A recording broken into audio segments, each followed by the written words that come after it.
வணக்கம் மாணவ செல்வங்களே. இன்றைக்கி நம்ம பார்க்க இருக்கிற தலைப்பு என்னன்னு சொல்லி பார்த்தீங்கன்னா, இயல் 3 கற்கண்டு வல்லினம் மிகும் இடங்கள்.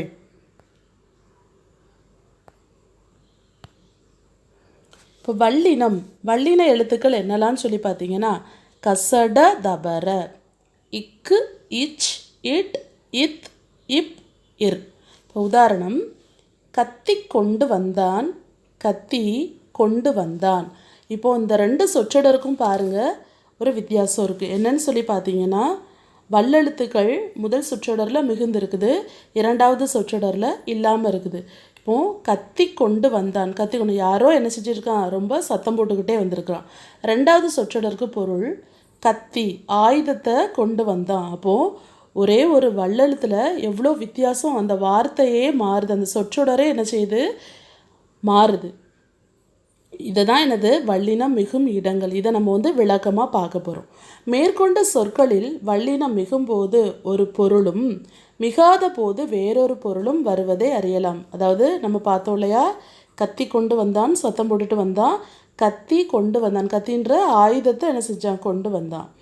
இக் இச் இத் இப், இந்த நாளும் வல்லினம் மிகும். உதாரணம் பாருங்கள், வேலை கூட்டல் கொடுத்தான், வேலை கொடுத்தான். வேலை கொடுத்தான்னா யாருக்கும் என்னது, ஒரு பணியை செய்ய கொடுத்துருக்குறாங்கன்னு அர்த்தம்.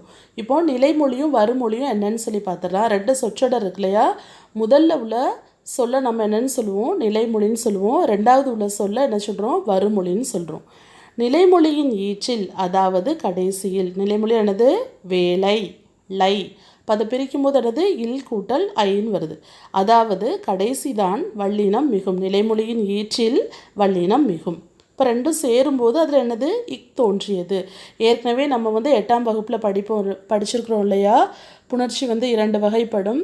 எந்தவித மாற்றமும் இல்லாமல் இருக்கிறது இயல்பு புணர்ச்சி, விகார புணர்ச்சி, தோன்றல், தெரிதல், கெடுதல்னு சொல்லி படித்தோம் இல்லையா.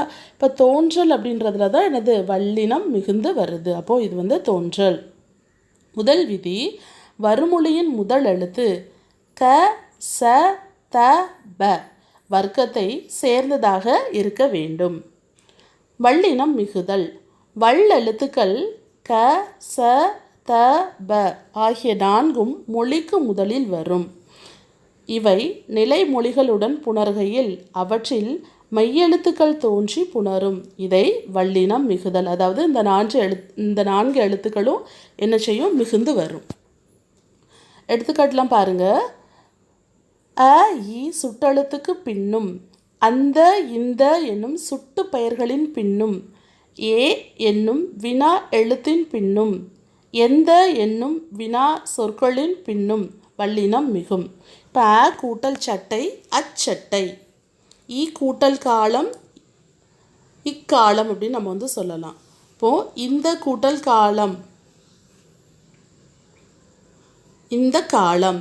ஏ கூட்டல் திசை, எத்திசை. எந்த கூட்டல் பணம், எந்த பணம். அடுத்தது பாருங்க, ஐ எனும் 2ஆம் வேற்றுமை உருபு வெளிப்படும் தொடர்களில் வல்லினம் மிகும். கதவை திற.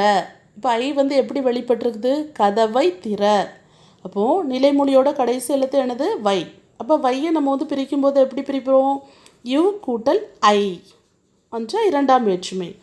பக்கத்தில் என்னது, கசட தபர, க ச த ப, இந்த 4 எழுத்துக்களில் இத்து மிகுந்திருக்குது. தகவல்களை திரட்டு. இப்போ லை, இல் கூட்டல் ஐ. அடுத்தது காட்சியை பார், ஐ, ஈ கூட்டல் ஐ. இப்போ மிகுந்திருக்கு. கூ எனும் 4ஆம் வேற்றுமை உருபு வெளிப்படும் தொடர்களில் வல்லினம் மிகும். முதியவருக்கு கொடு, மெட்டுக்கு பாட்டு, ஊருக்கு செல். என ஆக போன்ற சொல் உறுப்புகளில் வல்லினம் மிகும். என கேட்டார், வருவதாக கூறு. அதற்கு, இதற்கு, எதற்கு என்னும் சொற்களின் பின் வல்லினம் மிகும். அதற்கு சொன்னேன், இதற்கு கொடு, எதற்கு கேட்கிறாய். இனி, தனி ஆகிய சொற்களின் பின் வல்லினம் மிகும். இனி காண்போம், தனிச்சிறப்பு, அதாவது இந்த 4 எழுத்துக்கள் மிகுந்து வரும். க ச த ப. மிக எனும் சொல்லின் பின் வல்லினம் மிகும். மிக பெரியவர்.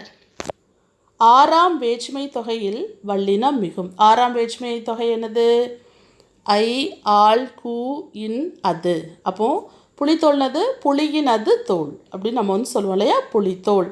திசை பெயர்களின் பின் வழி மிகும். எது திசை பெயர்கள்? திசை பெயர்கள் என்னது? கிழக்கு, மேற்கு, வடக்கு, தெற்கு 4 திசைகள் இருக்குல்லையா, அந்த திசைகள் வந்து சேர்ந்து வரும்போது வல்லினம் மிகும். கிழக்கு பகுதி, வடக்கு பக்கம். அடுத்தது 8, 10 எனும் எண்ண பெயர்களின் பின் வல்லினம் மிகும். 8, 10னா இப்போ 1லேருந்து 10 வரைக்கும் கிடையாது. 8வது எண்ணும் 10வது எண் பின்னாடியும் வல்லினம் என்ன செய்யும்? மிகும். 8 தொகை, 10 பாட்டு. ஓர் எழுத்து மொழிக்கு பின் வல்லினம் மிகும். தீ, பூன்றது என்னது? ஒரே ஒரு எழுத்துல வரக்கூடிய சொல். அதுக்கு பின்னாடி என்னது? வல்லினம் மிகும். எது மிகுந்து இருக்குது? ப, அதாவது இப்பு. தீ பிடித்தது, பூப்பந்தல். ஈறுகட்ட எதிர்மறை பெயரச்சத்தின் பின் வல்லினம் மிகும். கூவா குயில், அந்த சொல் வந்து நிலைமுடிய சொல் வந்து என்னது? முற்று பெறாமல் வந்திருக்குது. அடுத்தது ஓடா குதிரை. ஓடாத குதிரை தான் ஓடா குதிரைன்னு சொல்லி, கூவாத குயிலை கூவா குயில். அந்த ஈச்சு எழுத்து இல்லாமல் இருக்கிறது தான் நம்ம என்ன சொல்லுவோம்? ஈறுகட்ட எதிர்மறை பெயரச்சம் சொல்லுவோம். இப்போ கூவா குயில், ஓடா குதிரை. வன்தொடல் குற்றிய லுகரங்கள் நிலைமொழியாக இருந்து புணர்கையில் வல்லினம் மிகும். கேட்டுக்கொண்டான், விற்று சென்றான். வன்தொடர்லாம் என்னது? வல்லினம் என்னது? கசட தபர வல்லினம். அப்போது அந்த டேவோட வரிசை என்னது? 2. அடுத்தது விற்று சென்றான். அடுத்தது அகர இகர ஈற்று வினை எச்சங்களுடன் புணர்கையில் வல்லினம் மிகும். ஆடச் சொன்னார், ஓடி போனார். ஆட.